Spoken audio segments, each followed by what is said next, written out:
What is crack-a-lackin', fellow thermonuclear AFers? I am Dan Favale coming at you, Caps Lock, live with my certified fantabulous thermonuclear AF co-host, Mr. Grant Hughes. It is post-NBA trade deadline talk. People are mad, big mad that there wasn't more action. There was still action. We're going to get into all of it, talk about the teams, winners, losers, just impressions of whatever. It's going to be a good time. It was still, look, it was hectic on my end. Grant, though, how did you do? Did you survive the deadline? Are you mad? Are you angry? Enraged? I'm not mad. I'm certainly not big mad. I don't think I'm mad of any size. I feel pretty good about it. For BR, I was working on buyout candidates, so sort of having to look ahead at post trade deadline world. I will say, I thought about this morning. There was a weird, a little preemptive sense of relief because we're here finally, and now we're past the deadline.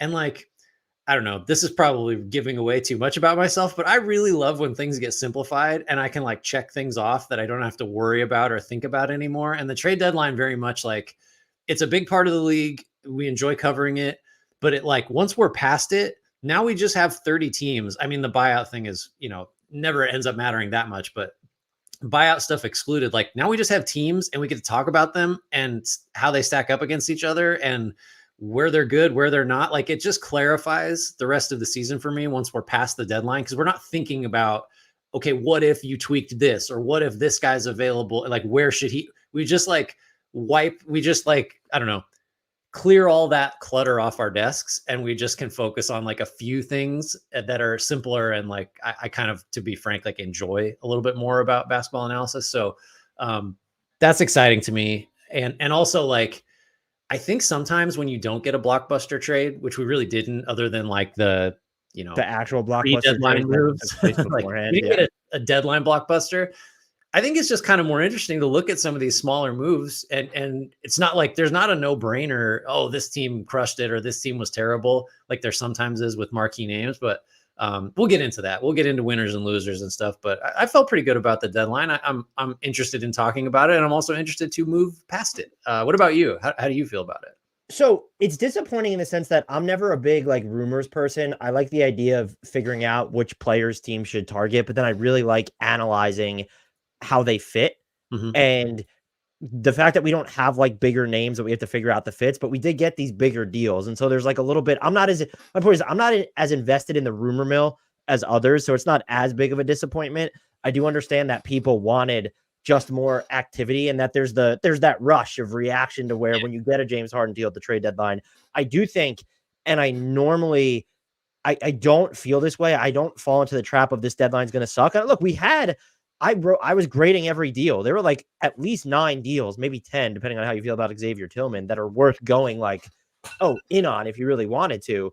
But I think I normally don't fall into the trap of, oh, this deadline's going to suck. Everyone's saying it's going to be quiet. But as soon as Miami traded that first round pick so early, I was like, oh, this deadline day just might be a little bit different. And it was. I still think, look, a lot of meaningful stuff happened, and now we get to focus on the games, and that's just a little bit easier to tackle. It doesn't feel like my opinions are less inclined to change every 5 seconds now, so that's super exciting.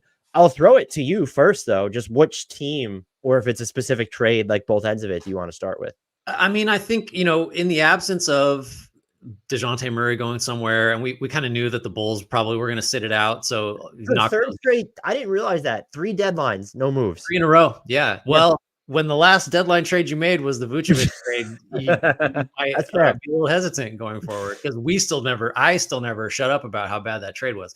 I think it's probably the Knicks. I like, you get Bogdanovich, you get Alec Burks. You use that Fournier salary slot finally, so we can stop talking about that. Although I don't think the Pistons are going to buy him out. Do you? I think you roll that. He's a team option. You might as well just let him onto that. Yeah. So to get 2 really significant offensive boosts, Bogdanovich, who you can keep under contract next year for $19 million, or just not, pay him $2 million to go away on that partial guarantee. Burks is expiring, so there's not major salary implications. Guys that really can help you, especially with Julius Randle out, guys that can juice the offense, veterans, and to give up, Grimes is the main outgoing asset. To do all that without a first going out, pretty solid. Like I think they jump to mind for me as the biggest winner, just because I mean, we'll get into it more in depth, but like, did they get two of the best players that change teams? I mean, certainly, I don't know how two of the five, two of the three, two of the four, like some of the best players that change hands didn't give up a first, got the kind of help they needed. Like that's just a clear win to me, right? Like that's almost too obvious, I feel like. Yeah, so Fred Katz he clarified the picks. So they are giving up 28 and 29 seconds. Like those are 2028, 2029 seconds. And we do tend to over romanticize second round picks. I got into this. Well, I didn't get into this. People were yelling at me on Twitter when Detroit got Simone Fontecchio. And I was like, they just gave up the number 32 pick or whatever, 31 pick. That's like, like that's not great for someone who's 28 and going to be a restricted free agent. In the Knicks' case, I think I wonder if, and I'm not sure if this is part of the calculus, like Grimes in those seconds, could that have gotten you Malcolm Brogdon, and then you made the active decision to, well, we need two guys instead of kind of rolling it into Malcolm Brogdon alone. And I will say the one concern is Bojan Bogdanovic turns 35 in April. And so, yes, his salary next year, $19 million, that partially guaranteed, but you fully guarantee it and you can move it. He's just not going to have as much standalone value he still will be viewed more so by his next team unless there's a third team involved, maybe they give you something for Bojan, but he's going to be viewed as a salary matcher rather than a Brogdon or a Colin Sexton, like someone along those, or DeJounte Murray, of course, could have been viewed as an actual asset. But that's super nitpicking. And you look at the Knicks, and you mentioned it, just juicing up the offense. Bojan Bogdanovic over 40% from three, again, on 8+ attempts per 36 minutes. He's not doing as good in isolation as he was last year, and he doesn't grab any rebounds, but like he can create some of his own stuff in a pinch. And because of the way the Knicks are built, and you can thank OG Anunoby if he's going to be healthy and that elbow thing isn't something that'll linger, you can actually play him, OG, Randall, and a big together, and then whoever you want, Jalen Brunson at the one. That can work thanks to OG Anunoby, and because your two bigs are Mitchell Robinson and Isaiah Hartenstein, should Robinson ever get healthy. And even Randall, look, his defense is infuriating because of how up and down it is, but the breadth of assignments that he covers is actually valuable to the team. And so that allows you to do things with Bojan Bogdanovic. That's a home run acquisition. I like Burks. He's shooting like 40 or 38% on off the dribble threes this year. That's an element they could use outside of Jalen Brunson. I don't love him as a passer, and I still think you needed that a little bit. However, I think you do have enough of those secondary ball movers in Dante DiVincenzo, in Josh Hart, even the minutes you've gotten from Miles McBride, that one, you didn't concede any ball movement here when it was Fournier and Grimes. And so I would be curious as to what the argument necessarily is against this deal, unless it was, well, did they choose between, I would have rather of them consolidated into Malcolm Brogdon than sort of, splitting it. They didn't split it down the middle because of the money they wound up giving up, but rather than getting these two players. But I think it was, to me, I think they are the biggest. And especially when you look at their moves in some, when it's like, okay, OG and these, like, they feel like the maybe biggest winners of trade season, although the Clippers, they're just up there right now because of the way that they've played by and large. Yeah, I think the only other team, I think it's pretty clearly the Knicks as the biggest winner. I mean, we probably should talk about the Sixers. No marquee moves, seemingly setting themselves up for a couple buyout guys. Maybe Kyle Lowry seems like the most obvious guy out there. But like, so they flip. This is a symptom of recording this live. Like, I have to look at all the Sixers trades that look, they traded traded Patrick Beverley for campaign in a 2027 second, which is hilarious because we get Patrick Beverley on Damian Lillard's team now, and like, I mean, I'm sure nothing will come of it, but it's always funny when guys that also Patrick Beverley like has this relationship with 75% of the league where he's like talked shit about them or like made fun of them on the sidelines and all that other stuff. He already called to apologize on his podcast live or whatever. I can't stand that, man. So they traded Beverly for campaign in a 2027 second. By the way, campaign, and we'll get into some Bucks and Pacers stuff the other, like, we should get into the Pistons. They did the most of any team. But campaign shooting like 55% on floaters, close to it. He's shooting very interesting. It's very low volume, but he's at like 12 of 18 on step back jumpers. So like, that's not a nothing get, especially without Joel Embiid. So there's that trade. You traded Jaden Springer for a second round pick. And then the big deal, which was 3 seconds and Marcus Morris's money effectively to bring in Buddy Hield. And the seconds were, for anyone who cares about, by the way, I didn't mention this at the top, the reporting on these things, Woj and Shams don't give a fuck. anymore. They're sometimes not even mentioning the players that are in the deal. And then the second round pick protections, like we still don't even have all of them for some of these trades. But the Sixers gave up Furkan Korkmaz, Marcus Morris Sr., Toronto's 24 second, Portland's 2029 second, and the Clippers' 2029 second to get Buddy Hield. So you may take it from there. Those Yeah, are the no, Hield is the big one, but I think if you view all of their, I guess it's 3 trades technically, you're clearing roster spots for buyout stuff. And look, they essentially can go into this summer with, if I have it right, 5 firsts that they can trade, and upwards of 60 million in cap space. And we definitely need to have depends a on the conversation. Paul Reed thing. If they don't win a playoff round, then it can get to over 60. Otherwise, I think it's like 55 or 58. Yeah. So we probably should have a conversation. Like, I think these were all opportunistic moves. Although, like, I know I irrationally like Jaden Springer. He can't shoot, but he is a hellacious defender, really good athlete. I really love Boston adding Springer as like an end of the roster type of guy. But they got a second for him, which I think probably is never going to convey. I think was that one that was like top 55 protected. There were a couple of those that changed hands today. I don't know if that's one for sure. All right. But, so very breaking news on the podcast per Woj. Not a trade. OG ANUNOBY had surgery to remove a loose bone fragment in his right elbow and will miss a minimum of 3 weeks, according to sources. Okay. So look, 3 weeks, March 1st, that's a week and a half after the All-Star break. Not having Julius Randle either is kind of big. So that's not nothing as part of all this. And like the Knicks go for, I mean, there's injuries are part of the game, but like the Julius Randle shoulder, the OG ANUNOBY elbow, Mitchell Robinson out until like he started on court work. So whatever that means. That's just something to monitor because at full strength, they're one of the most lethal teams in the East, but you have to ask, are they ever going to approach full strength? Well, that makes this trade better for them. That makes it even more important because now Bogdanovich is just going to be in a significant role, right? He's going to get a lot of minutes at the 3, a lot of minutes at the 4, because otherwise they'll be really, I mean, Bogdanovich is not like a sturdy defender, but they'll be so small if it's going to be like Hart and DiVincenzo soaking up minutes at the 3 and the 4 potentially. That's not what you want. So I think that if anything, that makes the Knicks look better based on the trade they make. Cause like they really needed to get a forward that could score because they lost their best small forward and their best power forward is already out. No, but so for the Sixers, like where do you come down on? Cause a lot of like how well they did, I think depends on what you think their next big move is. And all this cap space gives them the option to do something in free agency. Everybody talks about how there are no free agents. Things can change. Like you never know what space might allow you to do.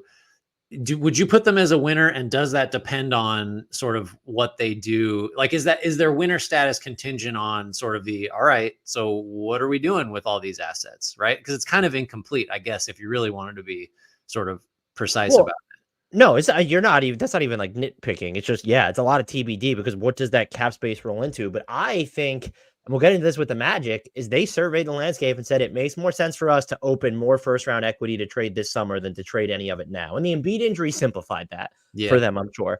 But they're a winner. There are 2 big discrepancies, I think, based off sort of just fans, maybe even our Discord members haven't really checked. That's the other thing in all this. I'm too many tangents here, but if I have not answered your message on Twitter or in Discord or Instagram, or like it's not happening today. I'm sorry. Like I'm not going to get to everyone. I saw people tagging me, DMing me on Twitter all over the place. I didn't get to all of them.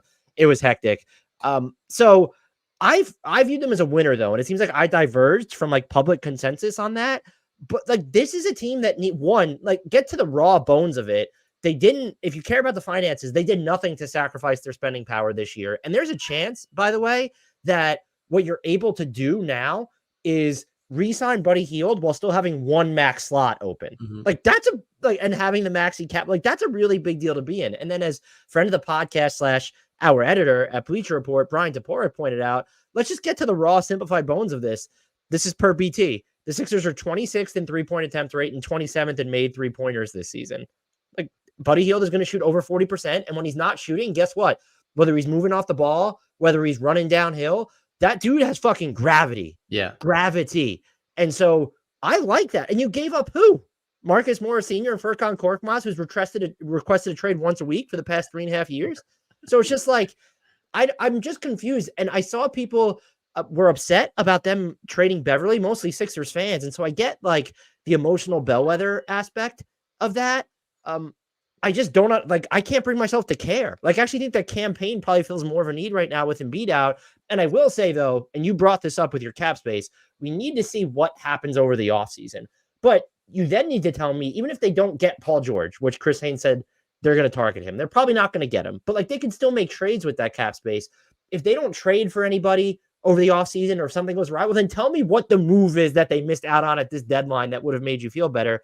And finally, I am operating under the assumption a little bit that it's just, I get that they didn't trade for, you can't even call them an emergency big at this point. It's like, well, Embiid's out. We need someone other than Paul Reed and Mo Bamba to soak up minutes. Kelly Olynyk would have been nice. But like, I'm just assuming, well, there's going to be a big that falls to the buyout market who's not Robin Lopez. And I'm just assuming, I'm penciling in Kyle Lowry for Philadelphia at this point. And so it's just like, there's your defensive makeup from Patrick Beverley, who, look, he's a defensive tryhard. He's also performative on that end a lot of time. It's like this chaotic energy without a purpose on it. And I'm not saying that Lowry's like some lockdown guy, but if you go from, here's a question for the rest of the season. Would you rather have Kyle Lowry in campaign or Patrick Beverley? Easy. Lowry and Payne. I would just rather have Lowry than Beverley. I mean, I know Lowry's not what he used to be, but like, you don't even need to include campaign in that. It's pretty easy for me. Yeah. So it's just, I'm just, what is the argument? Like, and maybe you're removed from it better than I am, saying, well, what is the argument? What did they do wrong at this deadline? I think the only thing that really you could quibble about right now is, well, you didn't really do anything to address like the shallowness on the front line. And it's, okay, what did you want? Like, look what the cost ended up being for Kelly Olynyk. It was like, were you going to beat that? So it's just, I'm surprised that so many people were down on their deadline, because to me, it wasn't strictly a money saving, getting at like keeping yourself out of the tax so we can go buyout market hunting move. It was, we're going to prioritize for the future, but we just got better in the short term too. Yeah, I agree. So those are my two big winners. I don't know. Oh, can I pick where we go next? Oh, yes, please. What is going on in Dallas?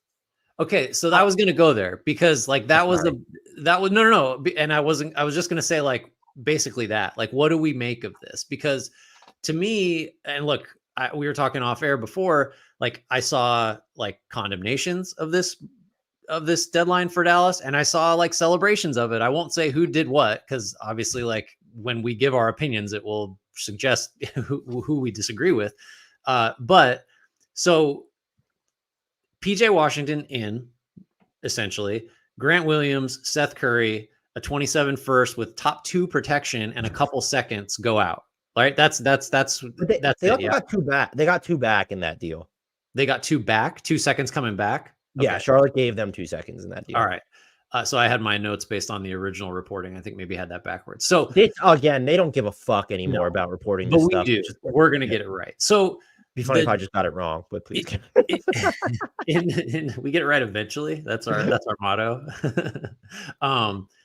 So if you love this for Dallas, you're convinced PJ Washington is significantly better than Grant Williams.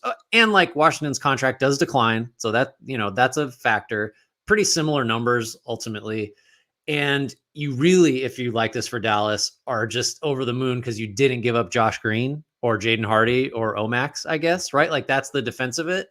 To give up the only first you could trade at this point and put like almost no meaningful protection on it is like, that really like knocked me back. I was really surprised. I'm giving up Josh Green, I think, before I give up that first, especially considering how few Dallas has to trade at the moment. They'll get more after the draft, but like not anymore. They won't.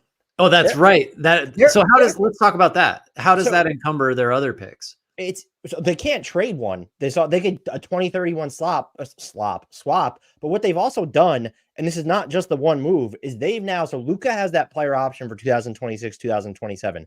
They don't control any of their own firsts, like from that point forward right now. They'll have 2031 will be back in their control. Technically they still have that, but you couldn't trade it anyway. 2027 is going to Charlotte.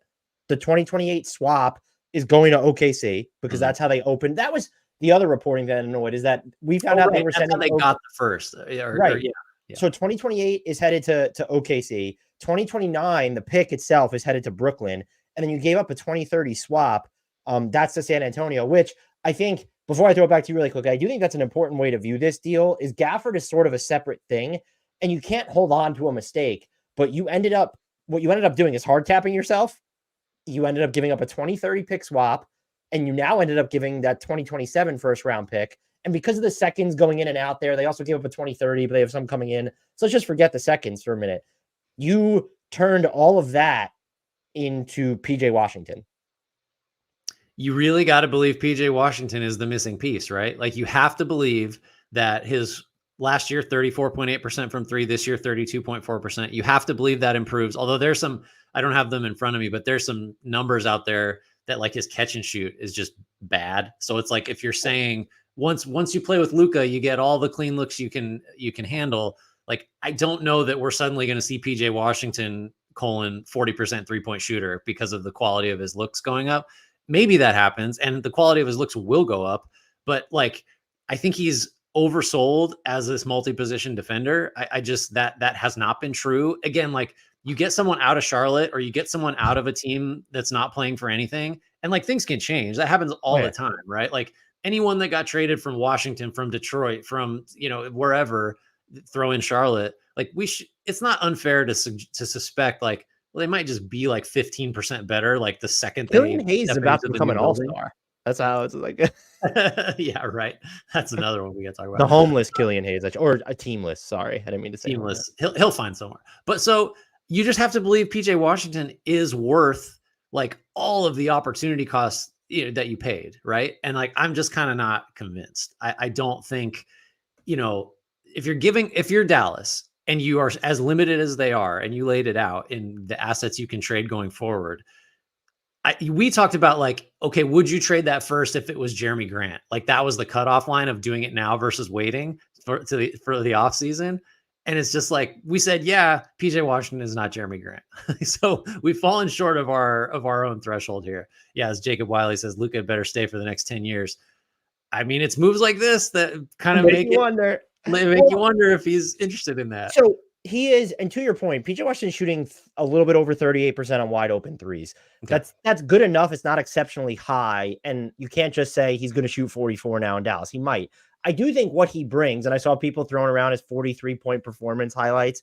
There's versatility there. He could do stuff with his paint touches. I think he's shooting over 70% or whatever on paint touches. He can, especially they're going to give him more space to work with than he had in Charlotte on the ball. That will be like, he is an upgrade. I want to make clear. So the Mavericks and I like Daniel Gafford for them. Opponents are shooting under 59% against him at the rim. He's the type of player. He's not what Rashawn Holmes used to be on offense, I should say, but like he could screen and roll and finish. But he can also get shots up before the restricted area. He's only taken 10 mid-range jumpers this year, but he's hit 6 of them. He can kind of throw up stuff from that floater range, and the paint twos that aren't in the restricted area, he's shooting about 50% on. Like that's at least something that's semi-serviceable for a big. And the Derek Lively II nasal fracture, I don't know how much that factored into their thinking as well. I want to make clear, the Mavericks today are better than the Mavericks were yesterday. Are the Mavericks of tomorrow better off for what they did today? Well, that's the question. And I feel very uneasy, and it's just stepping on the toes of what you said, of giving up your only tradable first round pick, and that's to get PJ Washington. And that's on top of, by the way, now giving up that swap right to OKC so that you had a tangible first round pick to send to. I mean, and you can look at it this way, is just, do you think that pick right now of that swap might be, just because of how good OKC and LAC, the Clippers are, that pick is probably going to, I'll say bottom 7 to give myself a cushion. Yeah. Do you think the Dallas pick is going to be better than bottom? Like maybe OKC will be so good it doesn't matter. So that's part of the calculus. I just don't think the reward was worth the risk. And I get that Luka infers urgency, and he needs to. But like what the Sixers did, or even, I'm not going to compliment the Lakers, and we'll get into teams very quickly that should have made moves and didn't, maybe. But like if you're Dallas and you had the ability to kind of wait, this is a team that I think could have afforded to wait given what ended up happening here. I agree, like across the board, and just looking at it laid out. So Holmes was not in the rotation and just may never be in one again. And I get it. And you're on the hook for $12.9 million for him for next year because he's got a player option that he will exercise. Is a 24 is a first. So really, because you paid to swap and you lost that swap to get that 24 first to send to Washington, which, by the way, good job, Washington, to get a first out of Dallas by way of OKC. I don't think Gafford is like, he's a backup. He's going to be a backup, right? So he's not, I assume, because they're committed to Lively coming back. Yeah, for sure. Right. But ultimately he's a backup. So like, is he that much better than a replacement player at that level? Like whether that's, we go back to the Dwight Powell, we go back to what for a first, like I know for first are, yeah, I was gonna say these types of bigs with Luka. Yeah, I think the cost is too high to go from Holmes / replacement center to Gafford because he's not going to be a starter, unless there's injury. And I don't imagine him playing like closing minutes in a playoff series or whatever. Like, me, I always default to that. But like, this seems super aggressive by Dallas, marginal to significant overpays on both of these trades for like dubious upgrades. And I will eat a steaming bowl full of crow if they make a deep playoff run or PJ Washington turns out to be a fringe all-star. It's just, sure. They were a team that needed to be urgent, but if this was the best course out there, and it seems like they were just done with Grant Williams, which did you not do your research about his personality? Because that's the stuff that's floating around out there right now. I just have questions about, because they've proven they can evaluate talent. Like Josh Green, good. Derek Lively II, fantastic. I loved Omax coming into this season. So again, we're wrong all the time, but it's just like the mode of operations here is weird. I'm wondering if very quickly we could tackle kind of the other ends of these deals that we've already talked about. So maybe we start with, let's go to Charlotte really quickly. They did great work on Charlotte's deadline on this front. I don't know. I haven't seen the seconds that are being sent out to Dallas, but to get a distant first for PJ Washington, and like Grant Williams is someone who is going to play for them. And like he could play alongside Mark Williams, as his best role is probably, next to a big to begin with. And if he's not going to grade on your personality, he's young enough. I know that deal isn't great, but it's just, he is at least switchable on the defensive end. Will he take enough threes? Will he grab enough rebounds? Will he shut the hell up on the court, talking to refs and complaining? I don't know. Those are all fair questions, but I like it as a flyer for them. And here's what it proves to me overall. So they've moved Terry Rozier. They get a first round pick for that. So a team that was technically a net negative in the first round pick department because of that fake one going to San Antonio, you're now a net positive, even if you want to say that one's out the door, and it won't be because they're going to be a lotto team the next 2 years. And then the Gordon Hayward deal, that might lead into OKC. So you trade Gordon Hayward for Vasilij Micic, Davis Bertans, and Trey Mann. With LaMelo injured, I kind of like the flyer on Trey Mann, by the way. LaMelo dealing with more ankle stuff. Micic is like, he's 30, but like he's making under $8 million this year and next season. He is shooting. He has secondary ball handling and passing, and he's kind of got like that pinball element to him on offense, and he can even screen. And so you're getting, and like, if you're going to have older players on a rebuilding squad, aside from making sure they're high character, I love the idea of just shooters and ball movers because they make everything easier on the players you're trying to develop. And so there's all of that they did. I don't think I missed anything, but then it just shows you, oh my God, they're actually, I'm not getting into Miles Bridges. They didn't move him. They never should have even brought him back. That's where I stand. But as an organizational direction, it proves that they're going to take a more gradual, level-headed approach. And that's something that has been missing from them for like ever. And so I love it. So I also love the Thunder side of that, getting Gordon Hayward. You don't love that? Could you go on your Hornets thoughts first, and then we can argue a little bit? No, I think my first thought was, I like what Charlotte did. It was like a very sane, measured, operation. But it made me think like it's so much easier to be in that position as a friend, and just in terms of like making trades, because it's like everybody knows that you'll get good reviews from dummies like us if you get draft equity, take on some bad money, get some young guys. It's all just speculative. Like the hard spots are like being the Knicks or being the Sixers or being these other teams that like we need something and it matters because we're pretty good and we're trying to preserve that, and we've got all these different irons in the fire. Like for the Hornets and for other bad teams, it's just like it should be really easy to like quote unquote do well at the trade deadline all the time. So that was my thought, is like the bar is just so low for our approval, and it's so easy to execute because you're always like, they could have traded Gordon Hayward lots of places, but they sort of had their pick, I guess, of what they got back. So it's just easy to transact from that position.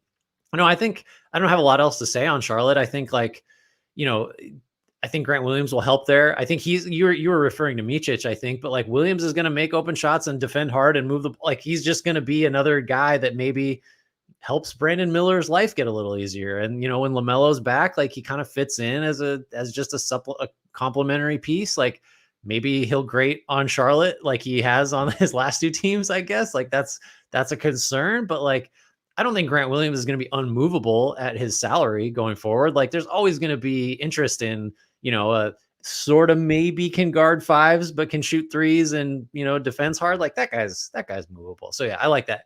I like everything Charlotte did, even though it's easy to do what Charlotte did. On to the Thunder.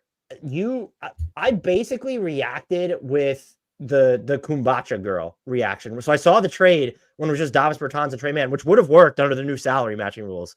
And then I saw Micic was included. Yeah. And I was like, And then I was like, well, Isaiah Joe is there. And like Cason Wallace maybe needs more volume, but like that's someone who plays off the ball a lot and can play some on ball. And then I talked myself into like Gordon Hayward hasn't played since the end of December, but I talked myself into Gordon Hayward being what have I been calling for on this pod? Everyone's focusing on size, rebounding. I've been calling for get Josh Giddey all the way away from my high leverage, like crunch time lineups, which they've done, and just get me someone who can defenses will respect away from the ball and give you some of the jiggle and joggle on it. And guess what? Gordon Hayward at his peak, even now when he's like, what was he, 45 years old or whatever? No, he's like, what, 33? Age 33 season. Yeah, age 33. That's what he does. And to have his bird rights gives you a couple of options. If he fits, okay, like we bring him back. And guess what? His number is going to not be $31.5 million next year. And even if he's not like, if he's fringe, you get to roll that salary slot into like someone else, or maybe you re-sign Gordon Hayward to a smaller deal that you think could be moved. And his role in OKC is going to be so much more tertiary than it was in Charlotte, to where he'll have to play fewer minutes when he's healthy. He'll not have to do as much because, like LaMelo Ball won't be injured every 5 seconds. You have SGA and Jalen Williams, who are both kind of like, SGA's had some injury issues, but they both by and large been available, and he was shut down a few times anyway. So I ended up liking the deal, but it went from like an A plus to me, like, all right, this is a solid like B plus move. And I understand the theory, but there's a little bit of just like, it's not risk, but there's a little bit of underwhelmingness to it, even by the standards of, we all knew OKC wasn't going to do nothing. I honestly thought they were going to roll Davis Bertans into somebody who was guaranteed to be on the books next year, even if they didn't help them as much this year. I think that's all fair. I just kind of looked at it. I think maybe we've just been talking too much, but I immediately thought, like, what exactly does Josh Giddey do better than Gordon Hayward right now today? Like, not a better defender. And that's not saying Hayward's a great defender. Like, he's got mobility issues now, but like, I think Giddey's probably worse. You could say Giddey's a better passer. He's a better passer than a lot of players in the league, but like, he's the third most important facilitator in their starting lineup behind SGA and J-Dub, probably. Like, we've talked about the spacing concerns. Like, Hayward's a better shooter. Hayward's just, a more functional, movable around the lineup piece. Like, Hayward is going to be the fourth or sometimes fifth option. Like, he's way overqualified for that job. And Giddey is someone that you just have to make all these accommodations for on the floor. You don't have to do that with Hayward. Like, he will command defensive attention as a spot up guy, and he will command attention if he gets to the elbow. Like, Giddey doesn't see two defenders like ever. Cause why? Like, why would you ever do that as a defense? I think Hayward might, as like a pass shoot dribble threat, like in the upper paint, like might collapse a defense. And like Giddey just doesn't do that. So I think Hayward is better than Josh Giddey, assuming he's healthy, assuming he can play. Like, that's always going to be the thing with Hayward. But then you said the thing I love the most is like, I don't feel like this has to be a rental. I feel like Hayward could just be someone that they bring back at, they Klay Thompson him. They're like, what are you making this year? Cool. Half of that next year and going forward. Let's do that. And like, I think Hayward is someone that probably is like itching to play winning basketball because it's been a minute. So I could see him wanting to sign in Charlotte. That's on him. I could see him fitting perfectly. I love getting him onto this team specifically, because I think if you just view him as like, we don't believe Josh Giddey is a long-term piece, at least for this year, Hayward can eat into some of his minutes and just give us more all-around play than we're getting from Giddey. So like, and like the Micic piece of it, yeah, like we both like him. By the way, he was like really galvanizing some bench units with J-Dub. So it's not. Hayward can be a guy that functions as a facilitator. Like that is in his, he's average. I'm looking, he's like been a 4 or 5 assist guy once. He's, 3.6 for his career, but he's a smart passer. I think, you lose some facilitation with Micic, and probably that forces Jalen Williams back into a little bit more second unit, like run the show minutes than like maybe he should have. But like, I'm not going to sit here and say Jalen Williams can't do something. That's not my brand. So I feel like Hayward is a good enough facilitator to make the Micic departure. Like, yeah, it's not my favorite, but like, I'm not going to get hung up. And also working within OKC's spacing will be fascinating, because it's just like Chet changes the dynamics there. So even look, they're going to be super small if they're going to run Chet at the 5, and then they already are. That's what they've been. Yeah. And so I'm all for it in that sense. The move I actually liked better from that. I really don't think there's a strong argument against it, by the way. It's a little bit like, it's the word's not riskier. It just doesn't feel very thundery, right? That's just what's weird about it. But maybe this is Al Horford situation. I don't know what his lower body is like. He's had ankle and calf issues and all this stuff, right? So I loved that they took advantage of the Dallas Mavericks, because they send out a pick that's going to convey in the bottom 7, the bottom 5 for the rights to swap in 2028. And so I understand windows aren't forever. And so OKC could be appreciably worse in 2028 than they are in 2024. At the same time, you could tell me that their top 2 players on this team are not on that team in 2028, and the Thunder are still going to be better than the Mavericks in 2028. That's how much optionality they have. And so it was just like, the wording on Stein's report, funnily enough, is that Brian Toporek and I ended up having a discussion about, did he just say like they just already agreed to swap without the rights? And I'm like, I understand the Thunder can be confident, but there's no way you agree to just swap right now, because that would be batshit bonkers. I want more trades like that. Just all huge flexes. Like, we'll be better than you in 2028. So I liked that piece of it, to like get off, because a lot of other teams can't, but OKC has reached the point, and it's not that they just reached it. They've been there. Yeah. Where they have more picks, inbound imminent picks than roster spots, like honestly available. So you can do something like that. I loved that. And they've already done a move like that, but I loved this one in particular, because I'm just looking at the Mavericks, and I'm like, even if they kind of fortified themselves for this year and next year, like they're kind of fucked long term. So I liked that. The Washington element, and you got into them a little bit, getting a first round pick here just for a team that didn't have like a ton of extra first round equity was good. I think it's smart. Kyle Kuzma seems happy there. So if you could only get a 1 also ran first round pick, kind of why not? It's funny. They got a first round pick for the Mavericks, and it wasn't for the player everyone wanted the Mavericks to acquire. The only thing that I'm wondering, I'll stand by, is maybe they're going to resign him. Like, why not move Tyus Jones? When Minnesota made that deal for Monte Morris, I was like, I guess Tyus Jones really isn't going to go anywhere. It seemed like they were going to move him for seconds too. And so I'm surprised that they didn't do that. And then if he leaves for nothing, not the end of the world.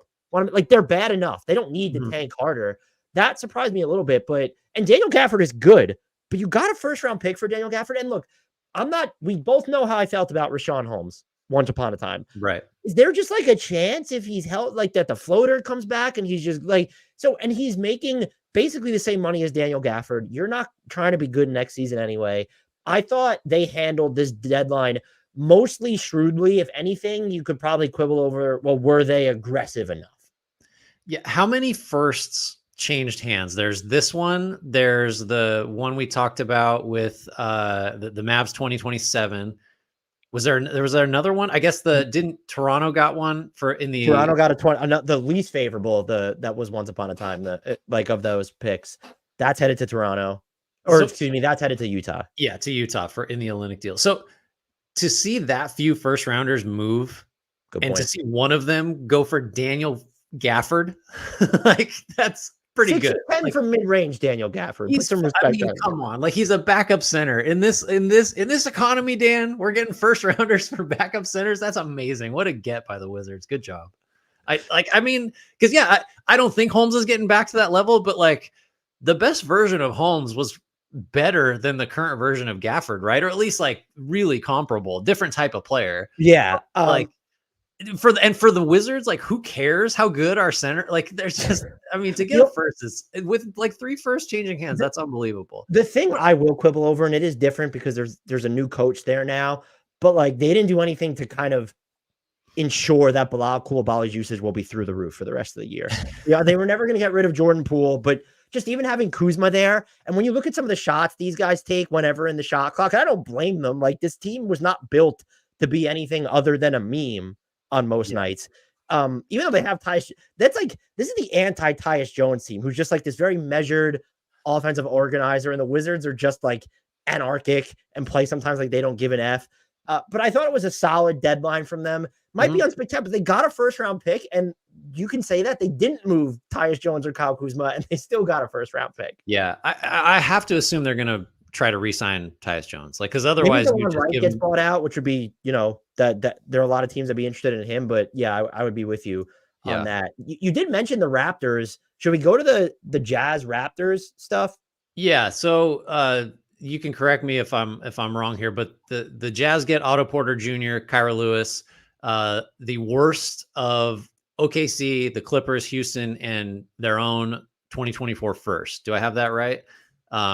For Kelly Olynyk and Ochai Agbaji, which I think that's how you understand it from the Raptors side. Is they're like, we're getting the number 14 pick in a recent draft who has shown some flashes, but is not the type of player Utah needs because he's just not big enough to be that big wing that they need for like a really bad 24 first, right? Like, so that made me like, all right, Toronto, we're kind of, I could see, I get it. Like Olynyk helps now, and you probably want to re-sign him if you could get him back at this first, so you better.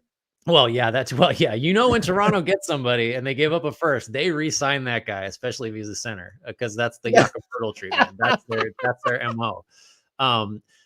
Who do you? I guess I think I like this better for Toronto. So did I, and a lot of people did not. I saw John Hollinger, really smart guy, did not like it. There were a lot of other people like, well, what are they doing giving up a first? So I have a few different ways to frame it. And if you're not going to re-sign Kelly Olynyk, I will admit this changes the calculus of the deal quite a bit. But everyone's up in arms about this draft not being good. I don't know nearly enough about it to buy into it or not. You gave up a bottom 5 pick. Right. For Ochai Agbaji, where Utah knows more about him than you do. That also wasn't Utah's pick. They got him in the Donovan Mitchell deal, which was just kind of like, ooh, a number 14 pick. Last year, he showed glimpses of shot making and like try hard defense, like at the wing spots. So maybe you can get some of that back as Toronto, and like between him and Grady Dick, just have the Flyers on shooting. Kelly Olynyk has probably been one of Utah's two, like there's Larry Markkinen, and then you could probably argue over who is Utah's second most valuable player after that between Jordan Clarkson, Walker Kessler, Colin Sexton. Like it goes a bunch of different spots, but his passing, like I'm not talking about just facilitating from a standstill. This is like dude is throwing live dribble dimes this year, and he stretches the floor. So if you wanted to, I'm not necessarily advocating, you could play him and Jakob Poeltl together. And also, if you're Toronto, like let's not forget, and I honestly don't understand why there's an argument against this. So there has to be differences of opinion. You want your pick to convey this year. If the draft is supposed to be that bad, hey, guess what? You also own the number 31 pick right now, or whatever it ends up being. So what's the difference between having number 27 and number 31 or 33 in this draft? Look at it that way. I can't imagine it's that big of a difference. So let the pick convey. You've gotten better. And, the Bulls and Hawks don't really make any moves. So does that hurt your chances of reaching the plane? Okay, fine. But like you at least ensure the pick conveys. You get someone who's easy to fit, a flyer on Agbaji, and it just costs you a pick that I don't think was super valuable. So I definitely like this better for them. And the other thing you did is we could so you get Spencer Dinwiddie from the Nets. And when I started analyzing this, I said, look, the peak version of Spencer Dinwiddie is a much better perimeter shot creator than Dennis Schroeder. And I don't know if Toronto will ever get that. They're not going to get that because they waived him. Right. So they're going to waive him because of his contract incentives. But since you got Dennis Schroeder wasn't on a bad deal. You sent out him and Thad Young for Spencer Dinwiddie. He wasn't on a bad deal. But by clearing his money from the books, you now have a pathway to carrying Emmanuel Quickley's cap hold. And if you really want to, you can have $40+ million in cap space. Now, this doesn't include the Olynyk cap hold, but if you re-sign Olynyk to a deal that is comparable to what he's making now, which is, what is he at? 12 million? About 12-2. Yeah, 12-2.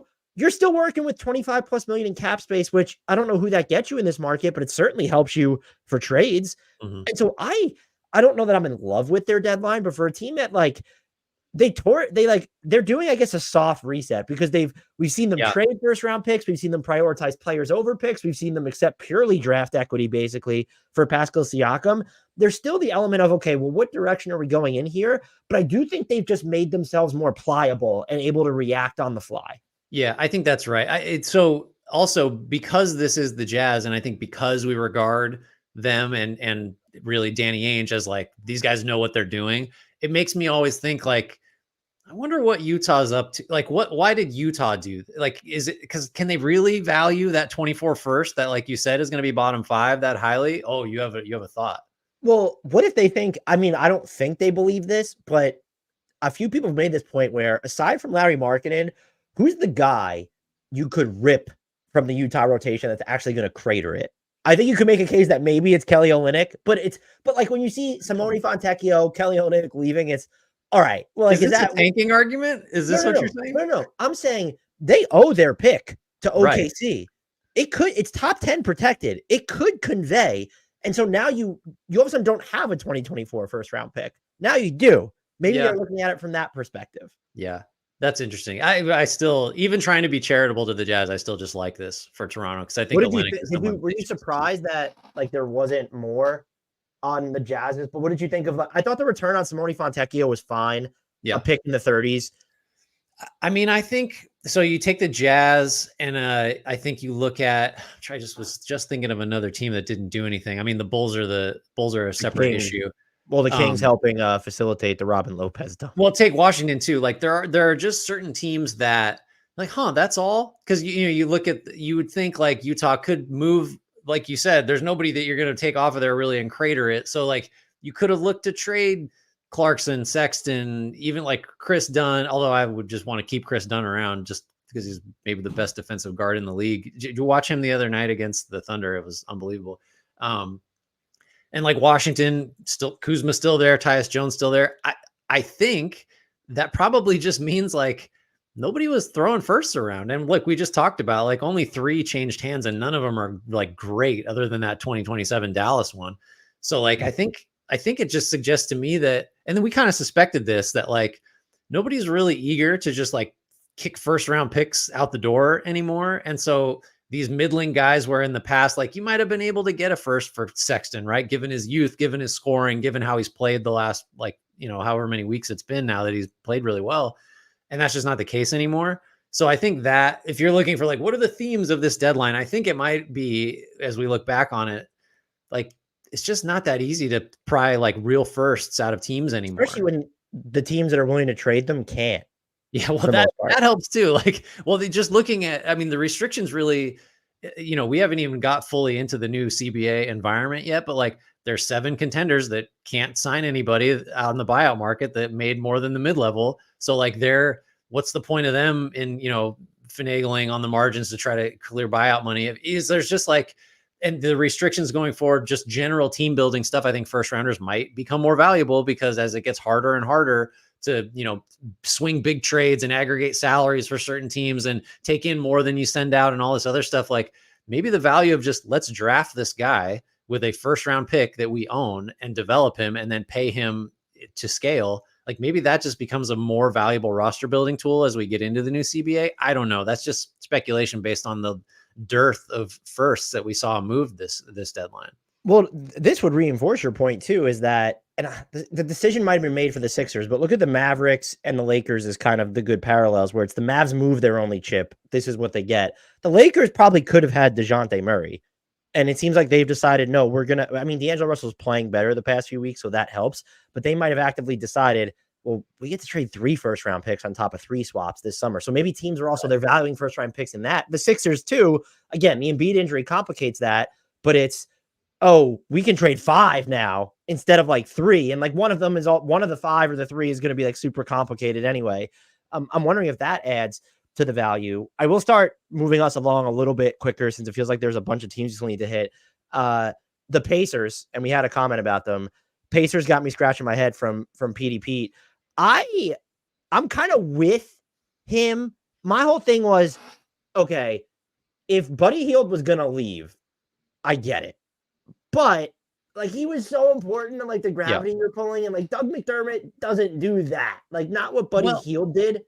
And the other thing I was going to say, yes, if he's going to leave, capitalize him on what you could. You had 3 seconds. Those are, those are sweeteners, or those are players you could take stabs at. You have Benedict Mathurin, you have Ben Shepherd, you have Andrew Nemhard, who we should see just his minutes tick up in general now, I would imagine. But it is sort of weird just because they're a team that just traded 3 first-round picks in theory. Well, not in theory, but they traded 3 first-round picks to get Pascal Siakam. So you would expect them to be more invested in the now, where it's, let's just look at this in a vacuum.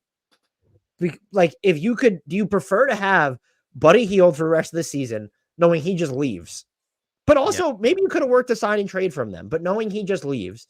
Or would you rather have these 3 seconds? And I guess Doug McDermott is how I'm viewing this. And I might prefer to have, but I don't think they're a loser. I kind of understand it. And it's not like this team will want for offense, but I actually kind of found myself wondering, do they just not? I think it's smart to say they definitely treat this as like, well, this is not our year. Even though we traded for Siakam, integrating him midseason. But I was almost wondering, like, okay, is it part of the, well, it's hard to integrate these guys midseason. And also, do we not trust the Tyrese Halliburton hamstring stuff?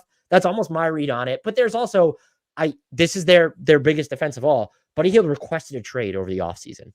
And so it's like, if he was just going to leave, I understand trying to capitalize on his value while you could. Yeah, and they failed in extension negotiations. So like whatever Buddy Hield's camp wants, I think it's pretty clear the Pacers don't want to pay. So like I do think it's a fair assumption to say they were going to lose him for nothing. That doesn't excuse this idea that you're talking about of like the Pacers are good and Buddy Hield plays a lot and he matters. He's a great shooter. I will say, like, his numbers are down. He's getting up fewer attempts per 36 minutes from deep than he has since like 18-19. He's not at 40% from deep. He's averaging 12 a game. Those are all lows for quite a while. And I just wonder if like the Pacers, kind of look at the makeup of the roster and say, because all these moves happen in conjunction with each other. We think we can get Doug McDermott cheap. We think the drop-off exists from Buddy Hield to Doug McDermott as far as what we need. It's not going to be enormous, given Buddy Hield's given him 12 a game and whatever. And like, you can make the case that McDermott still is like more valuable as an off-ball cutter and a guy that can kind of like move around inside the arc a little better than Hield does. And we get these 3 seconds. And then also, Doug McDermott's a very good cutter. I'm not saying he's a bad cutter. I'm just saying maybe he hasn't played enough in San Antonio for me to see, but like watching what Buddy Hield kind of does to defenses, Doug McDermott's not going to do that. Here's the bigger point, though. If you're the Pacers, moving Hield for McDermott, I assume McDermott's going to play less than Hield did, even though Hield, I have to pull up I have his minutes here. You don't think Doug McDermott's going to get some run at the 2? Just under 26 minutes a game for Hield. I think maybe if this opens up more for more Nesmith, Nemhard minutes, both of whom are just better defenders than Hield. The Pacers are still a team, even post Siakam, that like, if there's a problem, it's on defense. It's not offense. I think if Halliburton is healthy, this offense is going to be awesome. I don't really care who else is around him on the floor. And so like, if moving Hield for value now, because you're going to lose him, means you get a little better in terms of like apportioning minutes to guys that are going to be more defense focused than Hield, which is like literally everybody.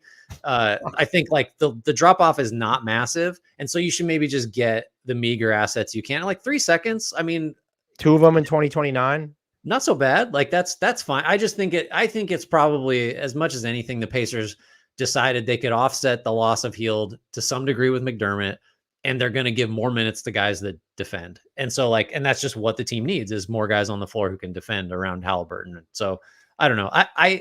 It does seem weird though, because Hield mattered to a team that is trying to win, this year, I guess. Like the Pacers can have it both ways because they're young, but like on its face, it's weird. It doesn't really bother me that much if you sort of look at the holistic view of their deadline activity.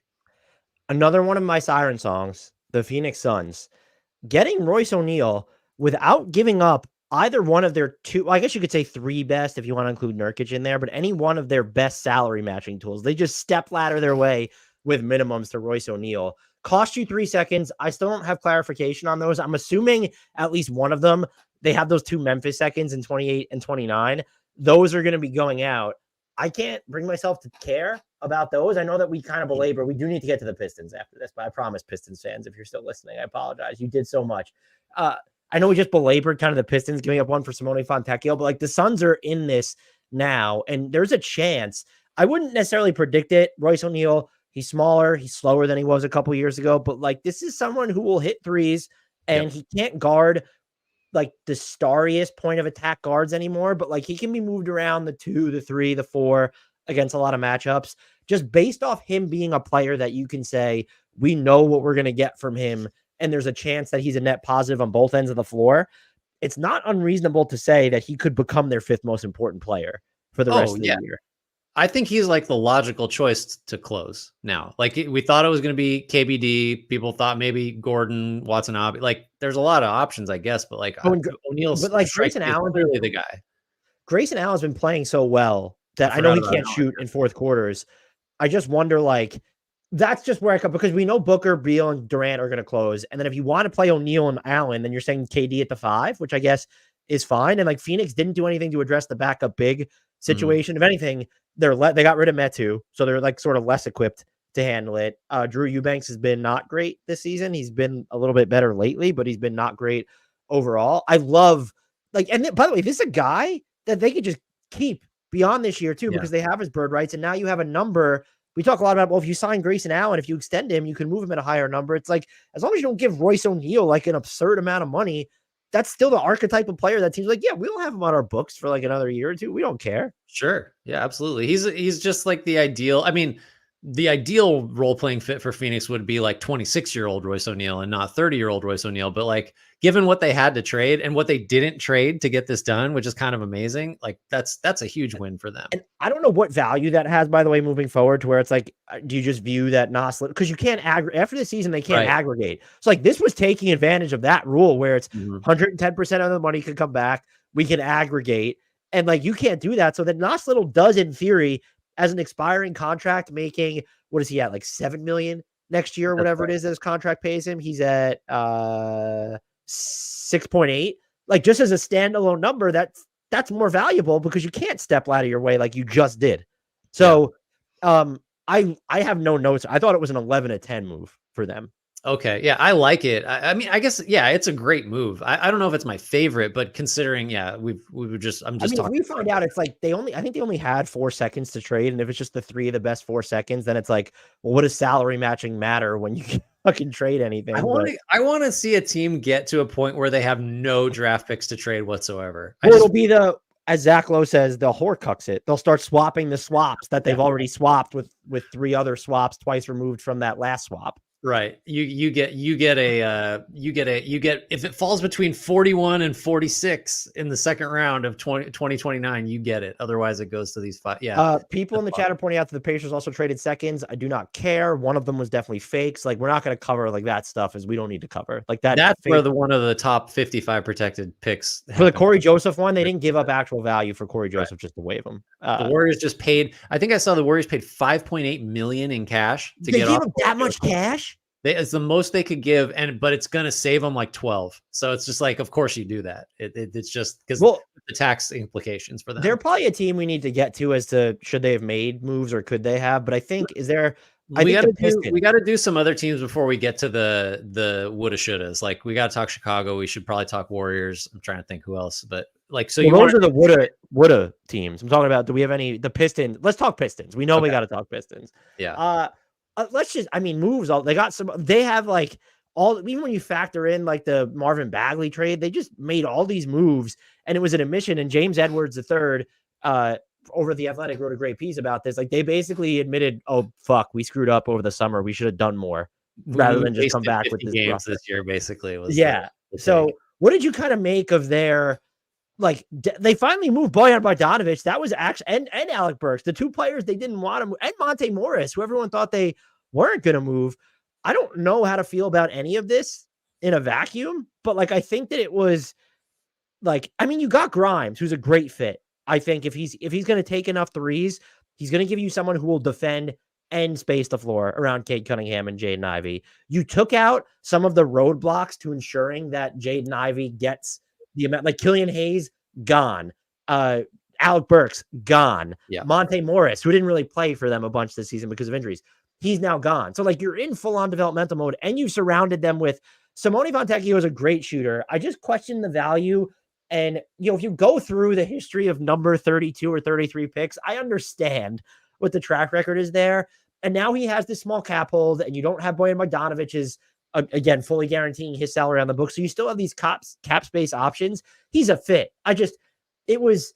There wasn't anything necessarily inconsistent. It was refreshing, but in the long run, I don't necessarily know what they've advanced. I think that now they are more committed to developing their young talent, and they have enough complementary shooting around them to where it makes, some of these guys where complementary shooting came, like Monte Morris, super low volume, prefers to operate with the ball in his hands.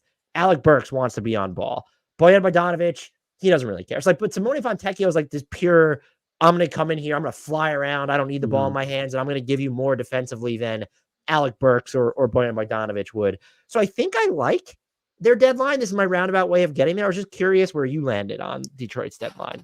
I gotta say, I think you can only give them so much credit for sort of doing the cleanup that they should have done a long time ago. And I mean, like sometimes this roster building plan works. Like Houston, I think is the counter example of how you can sort of mix in the veterans with your, with a bunch of young guys and it's sort of have it succeed.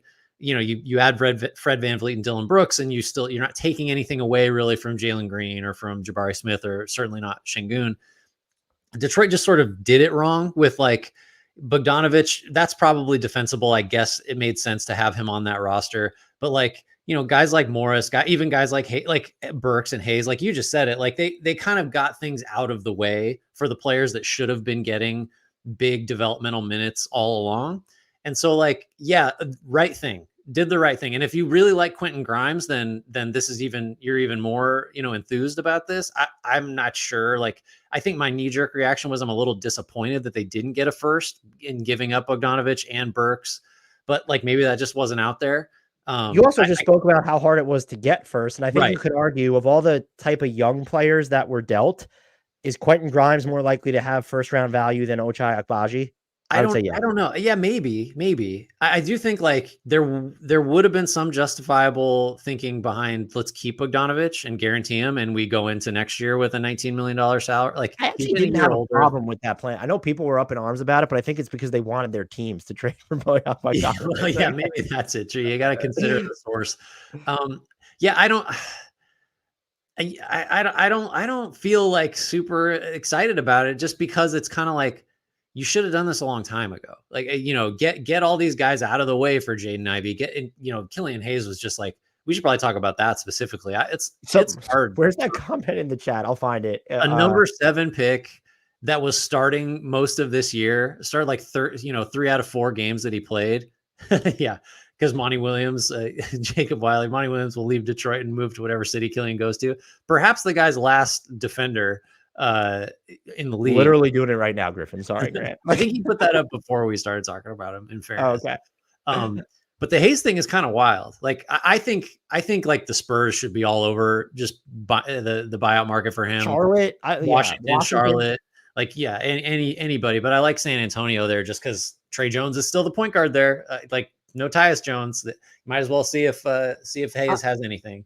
I guess what I appreciate about Detroit's deadline, I'm wondering if you would agree, is that I don't love it, but I don't feel like they made any moves just for the sake of making moves. Like, because even the smart business, like, so they get and again, it's a second round pick, it's coming from the Knicks, but like they were able to take on Daniel House and just get an extra second round pick. Those were moves that they weren't doing before. I think it's also like, I just keep finding ways to not give the Pistons credit. I think like part of the reason that we feel, I agree. I think I generally agree with you. I think part of the reason maybe Detroit didn't do a bunch of dumb stuff is like the option was off the table because Zach LaVine had surgery and apparently Tobias Harris just wasn't going to be traded. Like, because they were in on a lot of these guys. And I think if they had traded for either of them, we would be speaking very differently, certainly LaVine, about the Pistons. So I guess I agree. Like, you probably have to view this deadline as a positive for them. It's just like you needed almost, you needed 70% of the season or 60% of the season to determine like this is what needed to happen. Like you had this information in, September, in July of 2023. So it's hard to get too excited for me. 3 teams I'd like to hit super quickly. Mhm. Let's start with Milwaukee.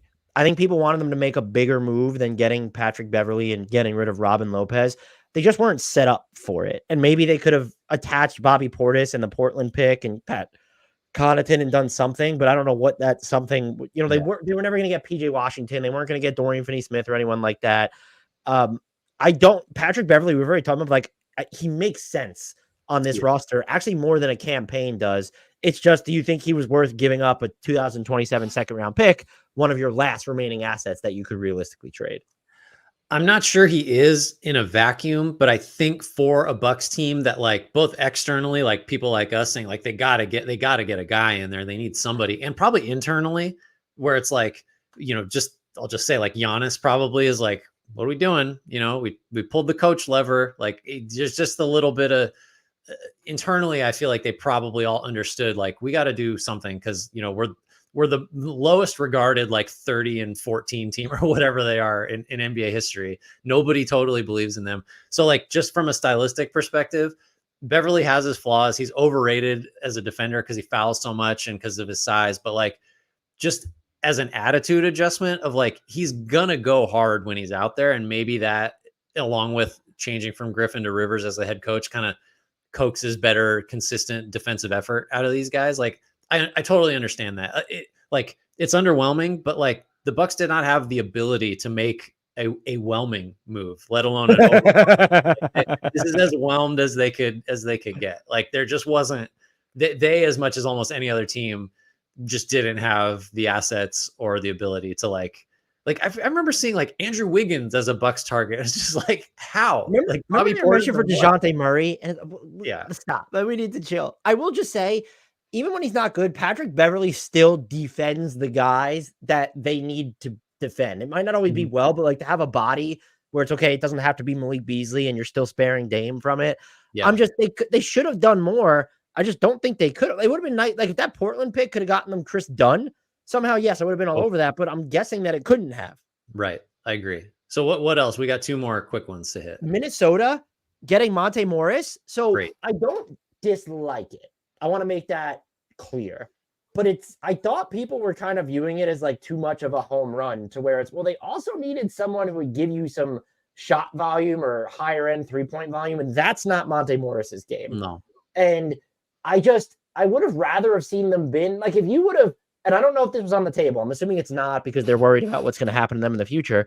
But like I would have traded Naz Reid for Malcolm Brogdon. That's how invested in the now I am. I think they skewed way too, and it would have had been Naz Reid and Anderson for Brogdon, basically, which I would have done.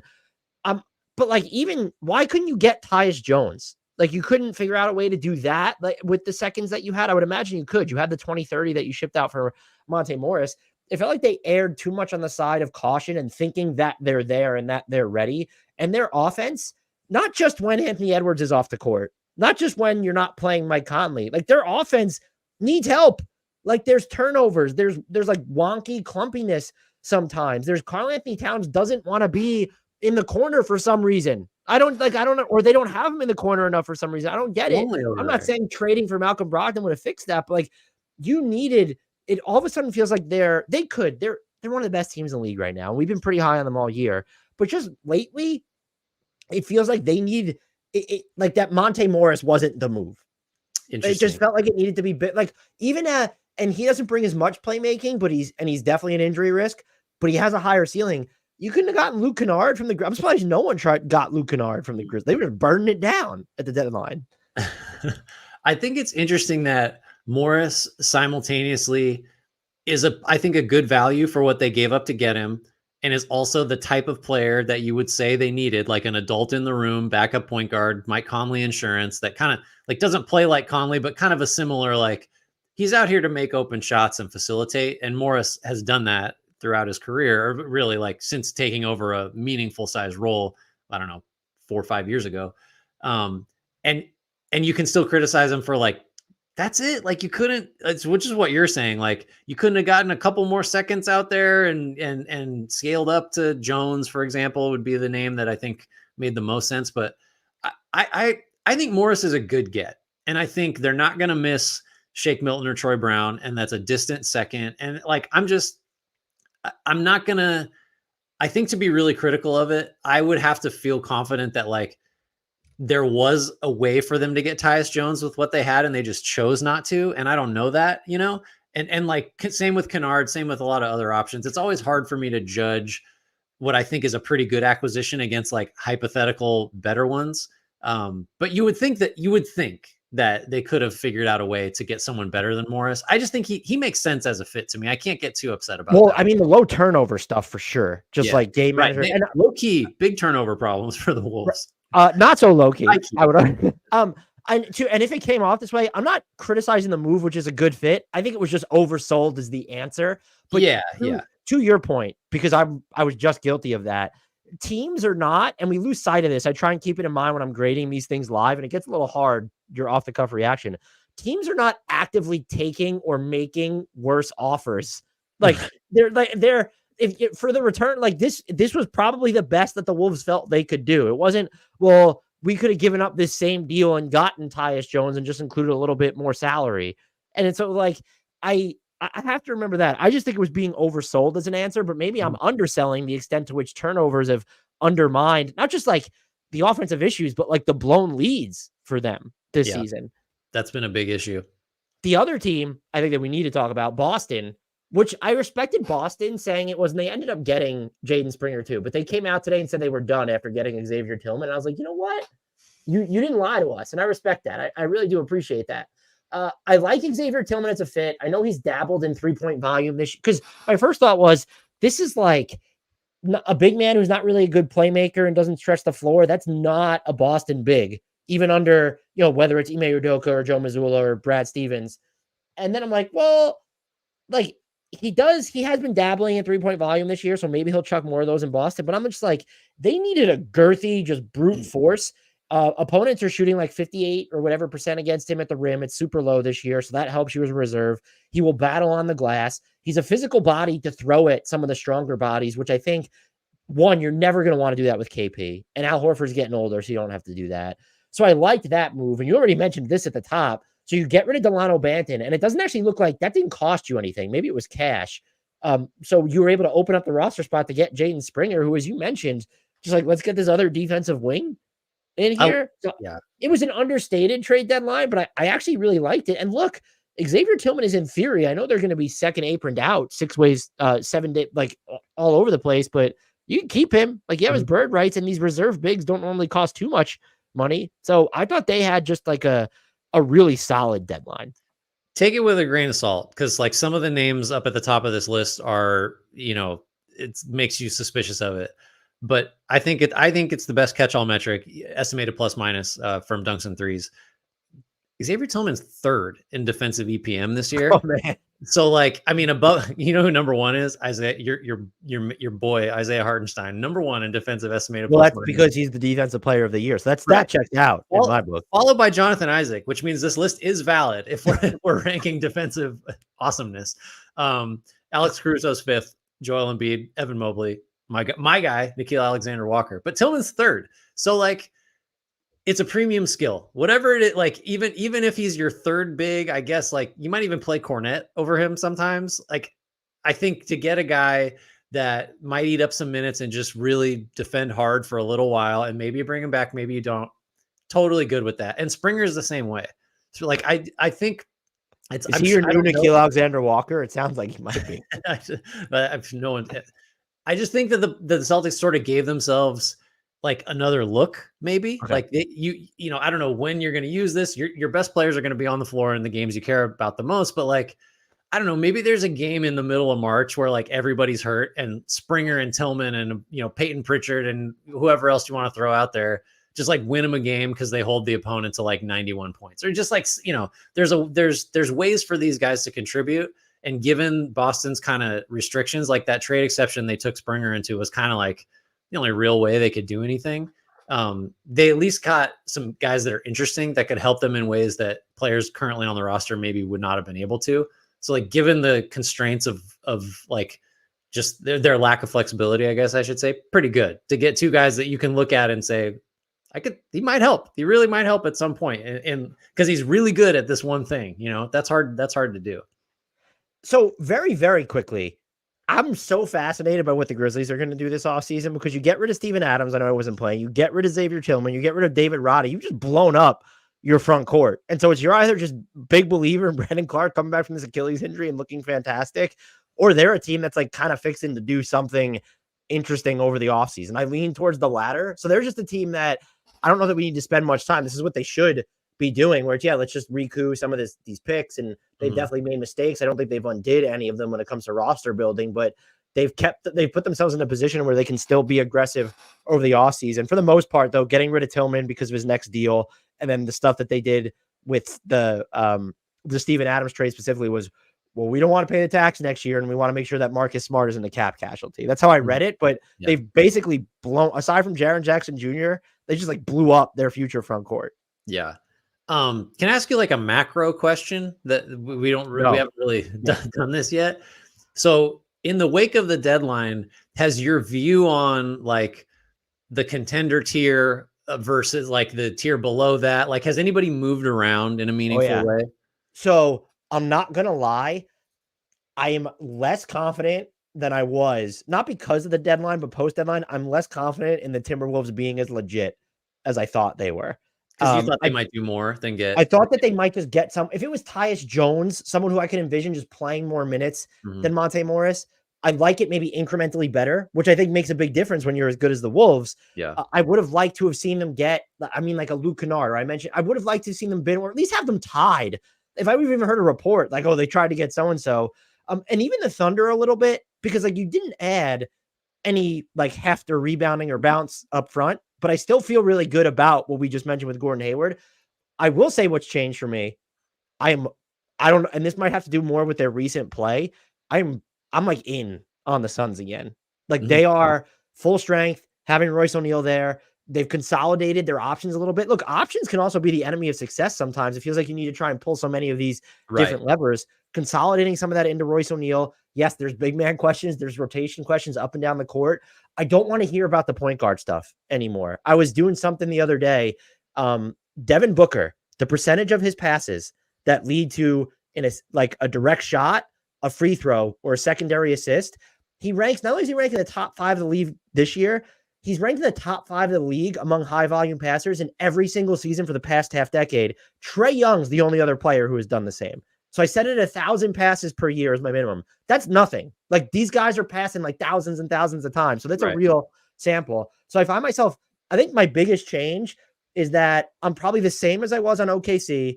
Nothing has really changed about the Clippers for me. The Nuggets are my title pick. I'm a little bit more easy about the Timberwolves, but the bigger thing is like, I'm like kind of in on the Suns. Yeah. Yeah. I think if you look down the list of like, who's going to be an impact player on teams that matter, you get Healed in Philly. You maybe get Hayward in OKC, depending on how healthy he is. Bogdanovich and Burks in New York. I think you probably go PJ Washington in Dallas, like impact, meaning I don't know which way that's going to go. And then Royce O'Neal in Phoenix, right? Like that's what we're dealing with in terms of like needle movers, I guess. Like which of those guys I mentioned, or maybe you have someone else, do you think, maybe it is O'Neal, but like, who do you think is going to matter the most in the sort of grand scheme of like the league hierarchy at this point? Like who? Oh, I misunderstood your question then. I'm sorry. No, I'm changing the question. I was just looking at the names, like, because I kind of feel the same way about teams themselves, but like of those, none of those names are huge, but like of those, who do you think has the ability or is in position to like make the most meaningful difference? I feel like it might be Gordon Hayward, which is a wild thing to say, but you kind of laid it out. So much of this is inextricably tied to health. And is he going to be available? But then in New York, I would pick what the Knicks did if you told me that OG ANUNOBY and Julius Randle Mitchell, if 2 of those guys are going to be back and fine, but like we don't know. And then in Philly, that's the other thing we didn't kind of talk about is going after Healed. Does it kind of imply that you are expecting Joel Embiid to come back this season, which is a good thing? So like I don't know if he has a big enough difference on them. If Joel Embiid is coming back, it could be him. I would say right now, if we just had to guess based off how these guys are going to play, I honestly think it's Gordon Hayward, who, I mean, look at it this way. PJ Washington, of anyone who was traded, if their teams are at full strength, maybe the answer is Buddy Hield. I don't think it's anybody the Knicks just acquired. He has the best chance to be a part of a closing unit of a playoff team, right? Oh, yeah, that's an interesting way to frame it. I mean, O'Neal is in that conversation too, but I think Hayward just does more and is a better player than O'Neal probably. Although, like, for what the Suns need, like if you had Hayward on the Suns instead of O'Neal, you might not feel as good about them as you do now with them having O'Neal. So it's very situational. But like, yeah, I think there's a case for Hayward. I mean, I know maybe you don't want to say it, but I think that Bogdanovich and Burks, and this assumes health for the rest of the roster, like those guys will both be in the rotation. Like however deep the Knicks go in the playoffs, like I think both of those guys are going to be on the floor a lot. So I think that they're like, but the injury questions of the rest of the roster make that tricky to sort of figure out how much they're going to matter. Although I think Bogdanovich is going to be on the team next year too, right? Wouldn't you? That's another question. You think they or he gets moved over the offseason, like because of they guarantee his contract. I will say, so if it's just in a vacuum, I actually think it's the Knicks by a comfortable margin. But if we're kind of looking at the realities of the question marks, I think it's Gordon Hayward in OKC or O'Neal, even in Phoenix. I'm definitely most interested to see what Hayward looks like with the Thunder of all these, because I like, you know what Hield's going to do in Philly, like, you know what Royce O'Neal is going to do in Phoenix. Like Hayward is just kind of like, it's an interesting fit. And he's been hurt for so long that we don't really know what level he's at. So, I mean, I think I'm excited for that one for sure. Plus, I just like watching the Thunder. So any extra excuse to watch OKC is a positive. We have a few minutes left, so let's get to some teams that didn't do much or anything. This comment comes from Rubik's Gal. Speaking of teams that didn't do anything, Dunleavy Jr. perfected his trade deadline philosophy under the tutelage of Arturas Karnisovas. What did you just make of the Dubs doing nothing? I don't think this shocked anybody. I guess I'm not saying Rubik's Gal was shocked, but I just don't think that their inactivity was a surprise. Yeah, and I would distinguish it from the Bulls' inactivity by saying the Warriors probably shouldn't have done something, whereas I think we all agree the Bulls should have. Even being hamstrung by the Levine injury, like you should have traded DeRozan. You probably should have traded Caruso. Like that would have been an interesting test in this like depressed market for first rounders. I wonder if Caruso would have got you like a good first, because the Bulls were talking about we want 2 or whatever the ridiculous reporting was on that. I don't think the Warriors were in a position where there was a trade out there. I'm just rehashing this, like cut and paste this. There was not a trade out there to get the Warriors into the contender tier. Their best, if highly unlikely path to reassuming that form is for the guys currently on the roster to play better. And like, that's kind of been happening. Kuminga's on a heater. Andrew Wiggins has been a lot better lately. Their win against the depleted Sixers team the other night was the best team ball they've played literally all year. It feels like Kuminga's emergence has the veterans like believing a little bit or like and trusting a little bit. And I think they also realize that like Kuminga draws so much attention now with the ball that like, oh my God, like suddenly there's a little bit of room for Klay Thompson to get open or for, Wiggins to duck in or Curry. Like, I think, so that's not to say that they're going to get anywhere this year, but it is to say that like trading Wiggins for a version of another Wiggins type and giving up capital to do it would have been stupid. And like, you're not trading Klay Thompson. Nobody wants that 40+ million expiring. Like, I don't think there was a good trade for the Warriors. And so I think it was right not to do anything. Not so for the Bulls. That's the contrast, is the Bulls should have done something, but they're going to compete for the playoffs, I guess, is the mandate now, according to the latest comments out of there. Is there anybody besides the Bulls that you thought like really missed opportunities or just should have done something consequential? So just very quickly to wrap up on the Warriors, I was a little bit sad, and I actually have a question for you. I was hoping they were going to free Moses Moody, to be honest with you. Yeah. But, do you think this makes it, or are they just so concerned about cost they did pay to get Corey Joseph off their books? Is there a chance now that they guarantee Chris Paul's salary or like to then make the bigger move over the offseason? Or do you think that this is more of an investment of actually saying maybe they bring him back at a smaller number, but we're more about this exact core and hoping that it's better next year, and that it's, does the needle or the barometer for judgment on Klay Thompson moves when he's playing a smaller role like he is now, but he won't be making $40+ million? Yeah, I think Klay coming back next year at like 20 is probably the likeliest outcome. I don't know how long that deal goes, but I would guess on Paul, because I neglected to mention him as like that's a chip they could have moved with, say, Moody and first for something. I would bet.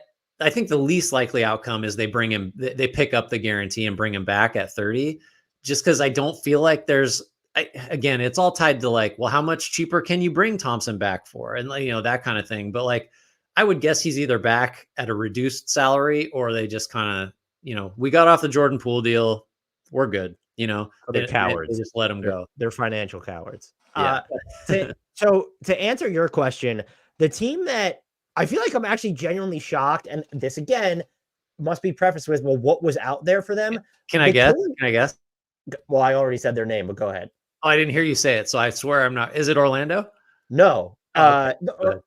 First of all, I saw Orlando saying they didn't have interest in Kevin Huerter because he didn't play enough defense. If that was accurate reporting, fuck that front office does not know what it needs, or like this just doesn't, like that would be, I don't even want to talk about them, because if that's the logic they had heading into this deadline after seeing their offense for the entire season, yeah, I don't care. Also, that's what Jalen Suggs is for. He can go guard that guy. You can have first one. Of all, Kevin Huerter's not like, we're not asking you to acquire like, I don't even know. Like, who do they think Kevin Huerter is?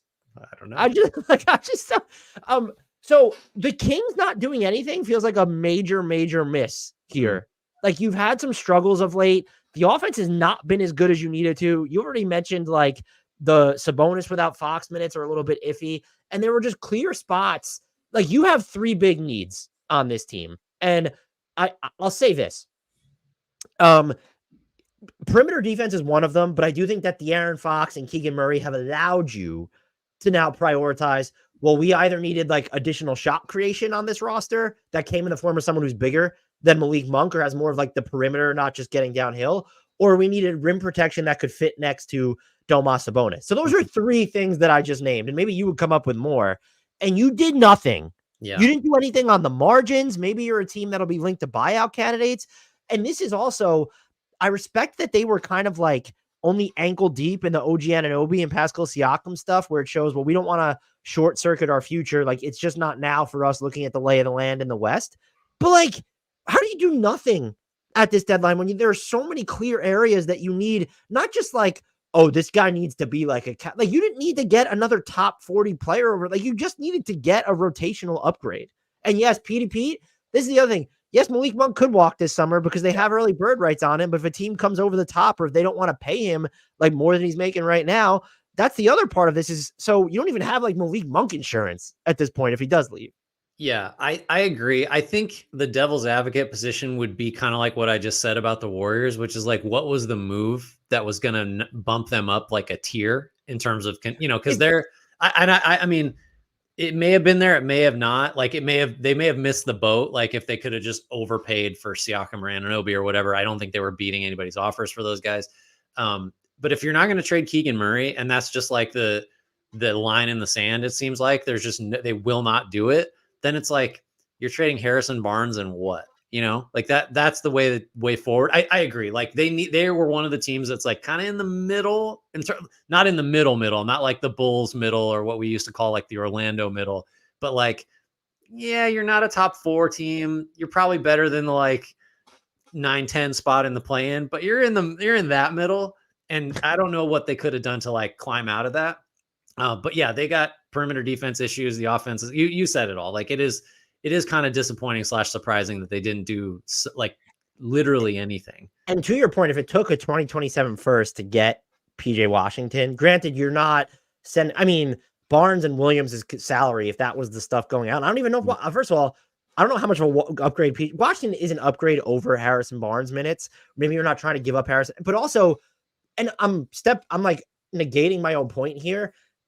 Like, Kevin Huerter's still kind of too valuable to then be like, well, let's just move him for X. But it's just, again, it wasn't, well, you need to move one of your, like, you couldn't even trade Davion Mitchell for like 2nd round Flyers or something. Like, apparently not like that. He's back in the rotation or a little bit, by the way. But yeah, that's a good nomination. I don't really have any other. I did mention Orlando just because we spent, the last several months thinking about which different guards or offensive players they could add, and they didn't. I think if we give anybody a pass, it's probably them, just because of the youth of the roster. And stop. Oh, come on. We're in the business of hot takes here, but this is a No, I'm giving a pass. This is a cold take. They should have done something. No, like let's just put shooting on it, especially because so much of their talent feels makeshift, where it's Gary Harris is expiring, Markelle Fultz is expiring, Jonathan Isaac is fully guaranteed next year, Gogo Batadze is going to be a free agent. So it's not like you're just locked down for the foreseeable future. I guess what's the move? I mean, we've talked about a million of them. Like Brogdon would have made some sense there, I guess. Like I'm trying to think who we all like Burks would have made sense. Yeah, Burks was an option. Yeah, they definitely could have had some improvement, but again, I wonder if teams are just like, you want Tyus Jones, it's a first deal, and then he's a free agent. So deal with that's your problem now. Here's an interesting question though. If it would have cost you 2 firsts to get Jeremy Grant, would you have done it for this team? For Orlando? No, I'm sorry. I thought we were still talking about the Kings for a second. No, not that. But why couldn't they have gone out? I guess if they didn't want Kevin Huerter, they wouldn't have wanted Luke Kennard. But even for Luke Kennard wasn't going to cost you a first round pick. The Grizzlies are out here they're only going to duck the tax next year probably if they decline his team option. So I just, them and the Kings felt like they could have just made the move of, okay, this isn't a caps lock improvement, but we got better or we got a little bit deeper, and they did nothing. How about this? You look at what it took to get Bogdanovich and Burks for the Knicks. You're telling me the Kings couldn't get matching salary and just put more seconds on the table? Is Quentin Grimes really the gem? That, I think they're just so viewed through that lens. The Kings should have been able to, if they put a first on the table, they should have beaten the offer for Bogdanovich, for example. They could, not that he's what they need, but it's right. It does go to your point of it feels like the inactivity was more an unwillingness as opposed to an inability to do something. We're back to the Kings, but let's get to, from Rubus Gals, this is the ceiling for the Kings. What's the difference between this team and the one that lit the beam and the league? I do think I'll answer that one. It just feels like some of their offensive ceiling has fallen apart, even though they've gotten progression from De'Aaron Fox. Sabonis is still just as good, and Keegan Murray. I just feel like Barnes, Lyles, who's the main one? We were just talking about him. Barnes. Oh, Kevin Huerter. Kevin Huerter still hitting his threes, but they've all been a little bit worse. And when it's compounded over, they didn't really have the personnel to get much better defensively. That's just why. And the bigger thing to me is, I think this Kings team is just as good as it was last year. It might even be a little bit better if you want to cake in the Keegan Murray development. The West overall is just a lot more dangerous when you're factoring in not just the Nuggets, but it's okay. The Suns got healthy. The Clippers are healthy. The Suns are getting healthy. Denver is still walking around there. And then you have the Timberwolves and the Thunder on the rise. So I think that's the bigger difference. And my question to you is if you would have had, I wouldn't have done 2 first round picks for Kyle Kuzma. I don't even think I would have given up the same value. If it was just a first round pick for PJ Washington, I probably would have said pass. Mm-hmm. But if it was a 2 picks for Jeremy Grant, I mean, even if it was Huerter and a pick, Huerter might have some value to Portland. Maybe they didn't want to get rid of Jeremy Grant. It seems they didn't want to get rid of anybody. But if you could have gotten a player of Jeremy Grant, because you wouldn't have gotten, I'm curious, what was their best offer for OG Anunoby? Because if it was 2 first round picks, I guess Toronto wanted players. Were they aggressive enough with him? But if you would you have given up 2 firsts for Jeremy Grant if you're this team? I'm genuinely curious. I'm not giving an opinion there or anything. Depending on how good they were, if there's one real one in there and then one, I think I probably would, just because that he does give you, I mean, we don't love the contract. It's not a crippler, but it's not great, but he does give you the defense, the versatility, the on the margin stuff, and he can get you 20, which is, Barnes can't do that anymore either. I think I probably would do that. I think I can also imagine a world where we're criticizing them for doing that after it doesn't move the needle enough.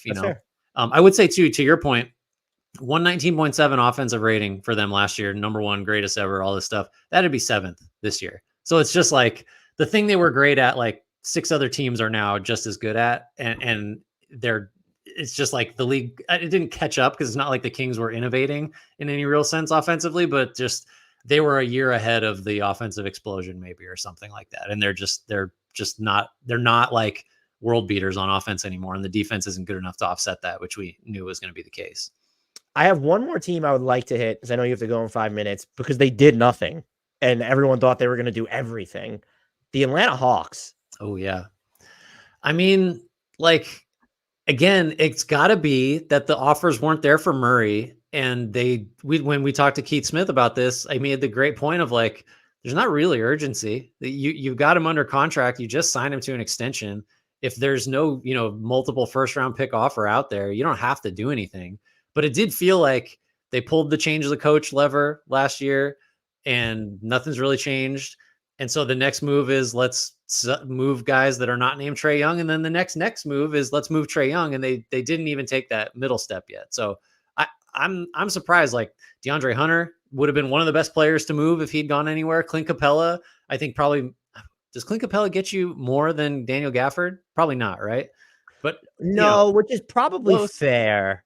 He's hurt. He got hurt the other day too, I think. But yeah, surprising. I want to nominate. We could talk the Hawks too, but Portland, like Brogdon's still there. Jeremy Grant's still there. Like how? I thought for sure we'd get some sales. So I actually think that keeping Grant was the bigger risk because I don't know if his value will be any higher than it is now. However, I will say, if you couldn't get a real first for Brogdon, or if it was because Grimes I know Shaedon Sharpe got injured and is out for the year now. But like if Grimes was the offer and New York wasn't giving you a pick, I get why you're not trading him to New York, Brogdon specifically. So if you couldn't get a first round pick for Brogdon and he wants to stay there, but that's smart. You should never, when you're not a star, you shouldn't say you don't want to be anywhere. Right. But if you could have gotten 2 firsts for Jeremy Grant, and I'm not saying they could have, so that's why I really don't have a problem.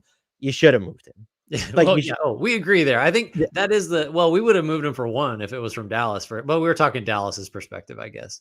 Yeah. So no multiple first round offers out there. Those are dead apparently. I think the closest we came what the Knicks gave up just because of those 2 distant seconds and Grimes, and it wasn't even a true first round pick. I'm to a first round pick changing hands. I mean, it's that Dallas pick, that 27. No, I meant like to multiple first changing hands. Oh yeah, I guess like nothing else really even like bumps up against it. Kind of amazing. To the Hawks' point, I think I'm like kind of okay, not because they've won a few good games lately. By the way, I thought when I saw Young got traded, I didn't see the initial tweet. So they were talking about Thaddeus. I was like, Trae Young got traded to the Nets.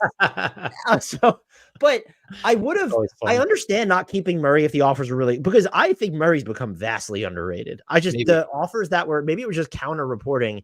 I was surprised, but like this could fall under the line of the Kings is like, so you couldn't have done something where it's like giving them Barnes and then sweetened it just enough. Like I would have probably done Barnes in a first for DeAndre Hunter. And that would have been a better, you protect the pick, but that would have been a better fit for your roster, in my opinion.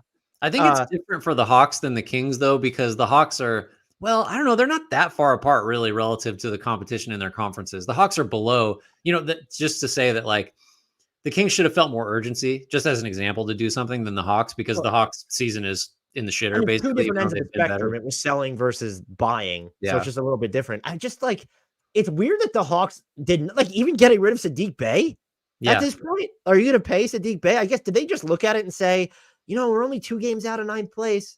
Like that's just, and the Nets and the Raptors aren't going to catch us. So. Yeah.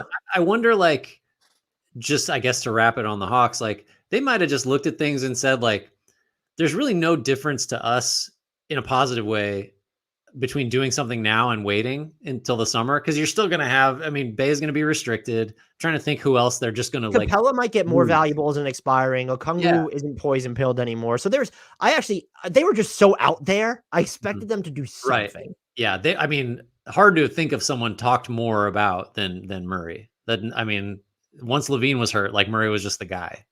And before you take us out of here, we didn't really talk about the Bulls, but they're an unserious team. They wanted 2 firsts for everybody. They wanted 8 second rounders for Andre Drummond. They are just such an unserious organization, and those fans should revolt. It's shameful what they want to remain competitive. They're going to be the billboard of the play-in for the next like 80 years. And I want like DeMar DeRozan to escape this summer just to like kind of reinforce the point of, but they might pay him. He's probably going to get a 3-year, $100 million deal or something. So that's why we didn't cover them, because I didn't expect them to do anything because they're that fucking stupid. They started to telegraph it both directly as the deadline got really close, and then like indirectly by just putting out these asks for guys that were just never going to get met. So yeah, we don't need to discuss the Bulls. We understand the Bulls completely. Everybody listening to this does. There's not a lot. Are you ready to take us out of here? And I know you are, because you have to go. Oh yeah, I do. Thanks everybody for checking in on this live broadcast. Thanks for the comments. Thanks for just enjoying the trade deadline with us. It's over, guys. We get to talk about non-trades for a little while until we start talking about off-season trades, which will happen in like a week probably. You know the drill. Rate, review, subscribe, comment on YouTube, share all of our content with your friends, with your enemies. If you're interested in joining our Discord or checking out our merch, sorry, I'm laughing. Of course, we'll get there. There's an order to these things, even though I forget it all the time. The links to those are in the YouTube and podcast descriptions. Thank you, Dan. Thank everybody else. Shout out to the one and only Frank Ntilikina and an apology to Jared Allen.